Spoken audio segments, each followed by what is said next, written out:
एवढं का शांत बसले? काय झालं? बोला ना. एवढा कशाचा विचार करताय? काय झालं राजाला माझ्या? तुमची राणी जवळ असताना तुम्ही एवढा कशाचा विचार करताय? बोला बरं. तुम्हाला माहिती ना मी किती प्रेम करते. आपलं प्रेम माहिती ना तुम्हाला कसं आहे? दुधासारखं आहे, दुधासारखं, जे की सारखं ओतू जातं. माहिती ना? आणि अजून एक गोष्ट सांगू तुम्हाला, आपण आपल्या प्रेमामध्ये एवढं रमून गेलेलं आहे की तुम्हाला मी कशाचाच विचार येऊन देत नाही डोक्यात. तरी पण तुम्ही कशाचा विचार करता एवढं? सांगा बरं मला. सांगा ना. 4 वर्ष होत आले लग्नाला. मी कोणाची आठवण तरी येऊन दिली का तुम्हाला आतापर्यंत? दिली का? नाही येऊन दिली. बघा मग माझं प्रेम किती आहे. हो ना राजा, बोल ना. बरोबर ना? बरोबर. तू खरंच कोणाची आठवण नाही येऊन दिली भारती आता? नाहीच दिली.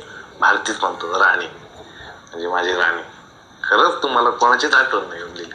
म्हणजे खरं सांगतो तुला, म्हणजे मला माझी आई, बाप, भाऊ, बहीण, माझी वहिनी, माझी पुतणी, माझा चुलता चुलती, चुलता चुलतीची पोरं, माझी मावस बहीण, माझी मावस भाऊ, म्हणजे मला कुणीच आठवत नाही.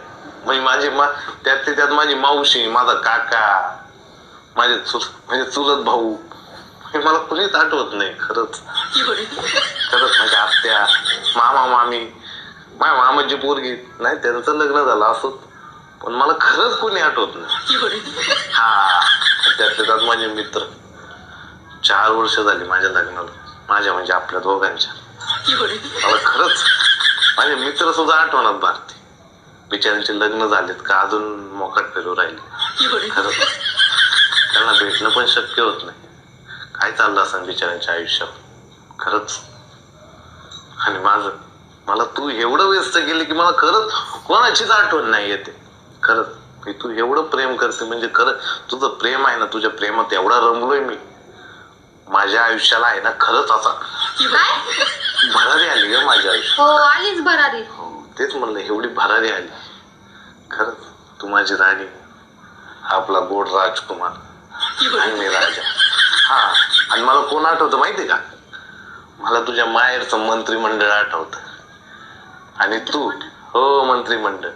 आणि मी कोण झालोय माहितीये का? मी प्रजेविना राजा झालो. बस माझं एवढंच मंत्रिमंडळ आहे. तू, मी, राणी, राजा आणि आपला राजकुमार आणि तुझ्या माहेरचं मंत्रिमंडळ. एवढं सोडून मला आयुष्यात काहीच आठवत. माझं आयुष्य म्हणजे आहे ना